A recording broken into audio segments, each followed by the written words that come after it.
အားလုံးပဲမင်္ဂလာပါခင်ဗျာကျွန်တော်ကတော့ CSC နီးပညာတွေကိုမျှဝေပေးနေတဲ့ဦးစိုးအောင်ဖြစ်ပါတယ်ကျွန်တော်ဒီနေ့မျှဝေပေးသွားမယ့်အပိုင်းကတော့ CSC လောင်းတဲ့နေရာမှာအသုံးပြုတဲ့မူတွေအကြောင်းကိုကျွန်တော်မျှဝေပေးသွားမှာဖြစ်ပါတယ် CSC လောကမှာကျွန်တော်တို့အတွေ့အကြုံရပေါ့နော်သုံးနေတဲ့မူတွေမှာဆိုလို့ရှိရင်တော်တော်များများကတော့အသင့်လောင်းပြီးတော့နောက်တစ်ရက်ကြာမှခွာတဲ့မူတွေကိုသုံးတာတော်တော်များပါတယ်တော်တော်များများဆက်ယုံနေကတော့ကျွန်တော်တို့ CSC လုပ်တဲ့လူတွေကအရင်တော့ဒီလို CSC နီးပညာကိုမတတ်သေးတော့ကျွန်တော် YouTube တို့တခြားနိုင်ငံခြားတင်သွင်းလာတဲ့မူတွေတချို့တွေလုပ်ငန်းရှင်ကြီးတွေကဒါမျိုးမူတွေကိုနီးစပ်တဲ့ထိုင်းနိုင်ငံတို့တရုတ်နိုင်ငံတို့ကရောမှာယူတင်သွင်းပြီးတော့သွန်လောင်းတဲ့အမူတွေရှိပါတယ်အဲ့ဒါတွေကိုလည်းပုံစံယူပြီးတော့ပြန်ကူးယူပြီးတော့လုပ်ထားတဲ့မူတွေလည်းရှိပါတယ်ကျွန်တော်ရဲ့အတွေ့အကြုံအရကျွန်တော်မူစနစ်တွေတော်တော်များများကိုလေ့လာဘူးတယ်တော်တော်များများကိုလည်းကိုယ်တိုင်ဖန်တီးပြီးတော့လုပ်ကြည့်ဘူးပါတယ်တို့တော့ကြောင့်မူစနစ်တွေမှာဆိုလို့ရှိရင်ကျွန်တော်တို့ CSC စပြီးတော့ဖန်တီးမယ်စပြီးတော့လောင်းယူမယ်လေ့ကျင့်သားမဝသေးလို့ရှိရင်ကျွန်တော်တို့မူစနစ်တွေမှာဆိုလို့ရှိရင်လောင်းပြီးတော့ပြစ်ထားလိုက်မယ်နောက်တစ်ရက်မနေ့မှာပြန်ပြီးတော့ခွာထုတ်မယ်အဲ့ဒါဆိုလို့ရှိရင်ကျွန်တော်တို့ဒီမူကိုလှည့်ကြည့်စရာမလိုဘူးလောင်းလိုက်မယ်လောင်းလိုက်ပြီးပြစ်ထားလိုက်မယ်နောက်တစ်ရက်မနေ့ကြာလို့ရှိရင်ဒီ CSC တွေကတုံးနေရ6သွားပြီး6သွားတဲ့အချိန်မှာမူတွေကိုခွာမယ်ခွာယူပြီးတော့ကျွန်တော်တို့နီလန်းနဲ့ကွင်းမှာ28ရက်ထားထားမယ်28ရက်ပြီးလို့ရှိရင်ကျွန်တော်တို့ကရောင်းတဲ့နေရာကိုဟိုသုံးဆွဲတဲ့နေရာကိုရောင်းချလို့ရပါပြီသုံးဆွဲတဲ့နေရာမှာအဆင်သင့်ဖြစ်ပါပြီတို့တော့ကြောင့်မူစနစ်ကလည်းအမျိုးမျိုးရှိပါတယ်တို့တော့ကြောင့်မူတွေမှာဆိုလို့ရှိရင်ဟာလာဟိုတံပြားတွေနဲ့လက်ဆက်မူတွေရှိပါတယ်အဲ့လိုတံပြားတွေနဲ့လက်ဆက်မူတွေကလည်း YouTube ထဲမှာလည်းရှိပါတယ်တခြားနိုင်ငံတကာမှာလည်းသုံးနေတဲ့အားတွေရှိပါတယ်ကျွန်တော်မြန်မာပြည်မှာလည်းကျန်တဲ့4-5-6နှစ်တုန်းကဒီလိုမျိုးလက်ဆက်မူတွေကိုတော်တော်များများသုံးဆွဲတဲ့လူတွေရှိပါတယ်လက်ဆက်မူတွေကိုဘာဖြစ်လို့သုံးဆွဲလဲဆိုတော့တချို့တွေမိုဘိုင်းလုပ်တဲ့လုပ်ငန်းတွေမှာဆိုရင်ဒီလိုလက်ဆက်မူလေးတွေကတည်ယူလို့လွယ်တယ်ဘာဖြစ်လို့ဆိုတော့သူကတံပြားပေါ့နော်အရှိကြီးကို CNC စက်တွေနဲ့တော့၎င်းကြောက်ဆက်တွေ grinder လေးတော့၎င်းတချမ်းစီရှက်ထားပြီးတော့သူကကြားရှာလိုမျိုးရှက်လိုက်လို့ရှိရင်သူကမိုးပုံစံလေးထွက်လာတယ်ပုံထဲမှာပြထားတဲ့အတိုင်းရှိပါတယ်အဲ့လိုလက်ရှက်မိုးတွေကသူ့ရဲ့အားနည်းချက်ကဘာရှိလဲဆိုတော့ကျွန်တော်တို့ CSC ပြိုရည်တွေကိုလောင်းလိုက်လို့ရှိရင်အဲ့လက်ရှက်မိုးတွေကမတိမတာလေးတွေဟလာကျွန်တော်တို့ကအောက်မှာအထိန်ကိုမရှိတဲ့ကြောင့်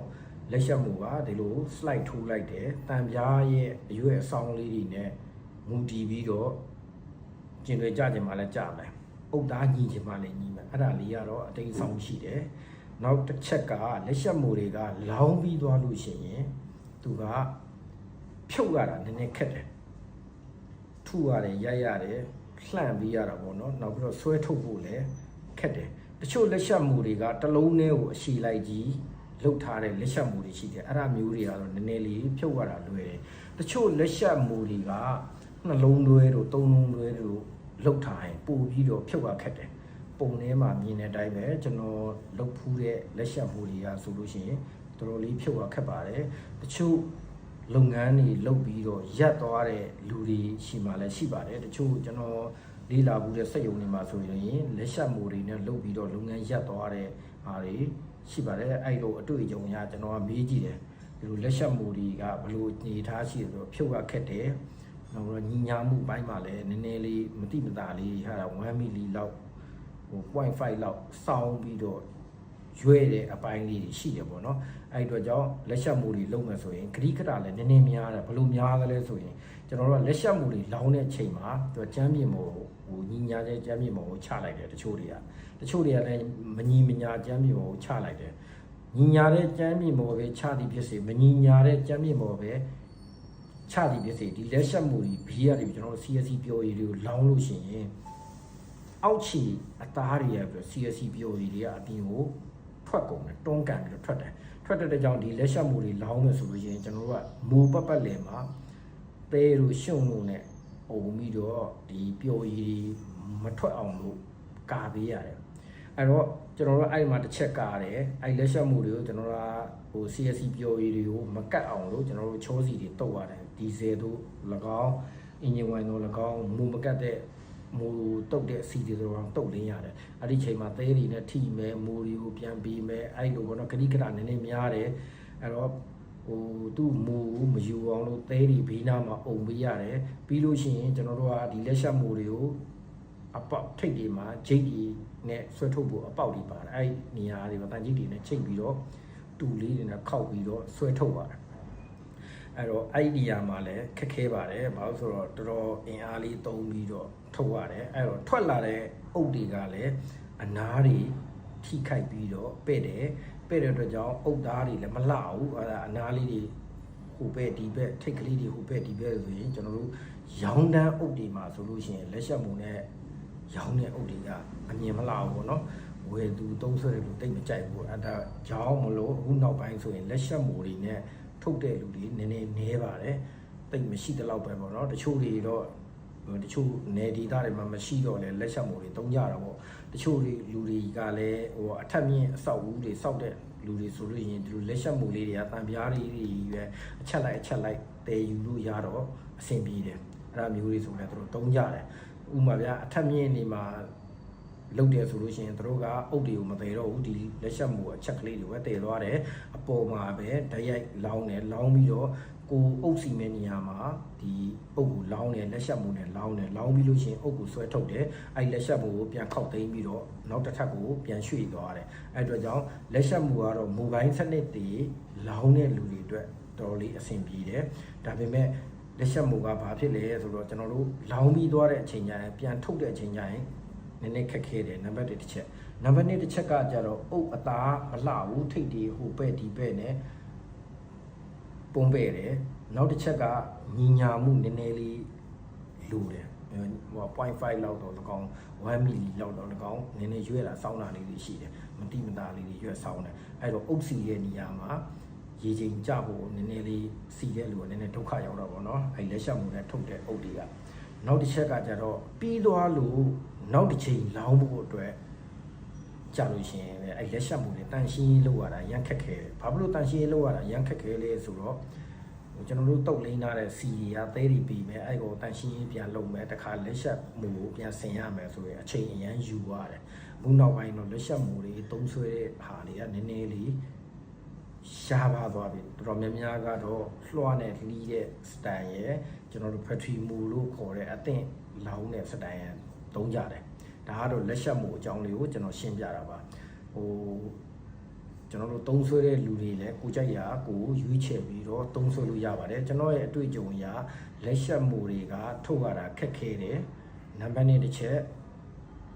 လုတ်တဲ့အချိန်ကြာတယ်နံပါတ်3တစ်ချက်အုပ်တွေထွက်လာလို့ရှိရင်အသားတွေမညီမညာနဲ့ပဲ့တာပေါတာတွေများတဲ့အတွက်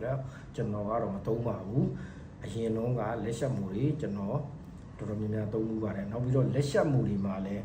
တချို့တွေကလက်ချက်မှုကိုအမြင့်8လက်မတို့6လက်မတို့ဒူးဒီလောင်းရတယ်အဲ့မူမျိုးဆိုနည်းနည်းလေးထုတ်ရလွယ်ကျွန်တော်လုပ်တော့ဆိုလို့ရှိရင်ကျွန်တော်ကအုပ်လုံးကြီးများနေရာစရိတ်ချင်းချင်းလေးလိုချင်လို့ဆိုပြီးတော့အဲ့လက်ချက်မှုကိုကျွန်တော်က18လက်မအမြင့်နဲ့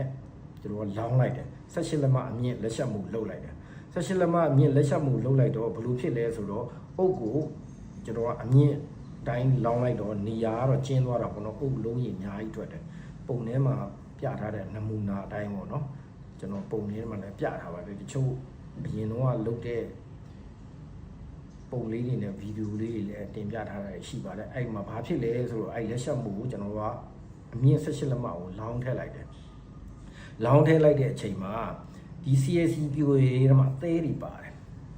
အမြုပ်တွေပါတယ်ဘီလက်မီတွေပါတယ်သဲရဲ့တိတ်ကြီးစားကလေးတဲ့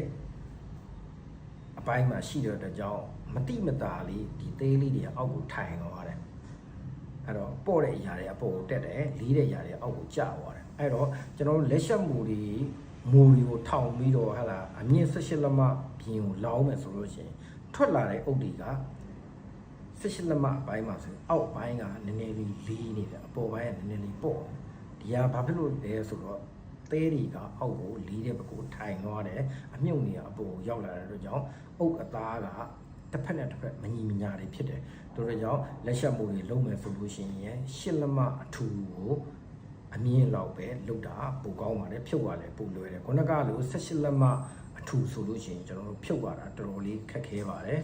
အဲအတွက်ကြောင့်လက်ရှက်မှုလုပ်လို့ရှိရင်သတိထားရမယ်အချက်တွေကအဲ့ဒီအရာတွေရှိပါတယ်လက်ရှက်မှုကိုကြိုက်ရင်လည်းကိုသုံးလို့ရပါတယ်ကိုကြိုက်နှစ်တရားကိုလည်းလုပ်ယူလို့ရပါတယ်အကြွေမူနဲ့ပတ်သက်လို့အတွေ့အကြုံတွေဘူးတုတ္တတွေမူနမူနာဒီလိုချင်လို့ရှိရင်ကျွန်တော်ကို Viber တွေလည်းဆက်သွယ်လို့ရပါတယ်ကျွန်တော်ရဲ့ Messenger တွေလာရောက်တောင်းယူလို့ရပါတယ်မူနဲ့ပတ်သက်တဲ့နမူနာပုံစံတွေကိုလည်းကျွန်တော်မျှဝေပေးလို့ရပါတယ်အားလုံးကိုကျေးဇူးတင်ပါတယ်ဗျာဒါကတော့လက်ရှက်မူလေးအကြောင်းကိုတင်ပြထားတာဖြစ်ပါတယ်နောက်အပိုင်းဒီမှာဆိုလို့ရှိရင် battery မူအပိုင်းလေးကိုကျွန်တော်ဆက်လက်ပြီးတော့တင်ပြသွားမှာဖြစ်ပါတယ်အားလုံးကိုကျေးဇူးတင်ပါတယ်ဗျာ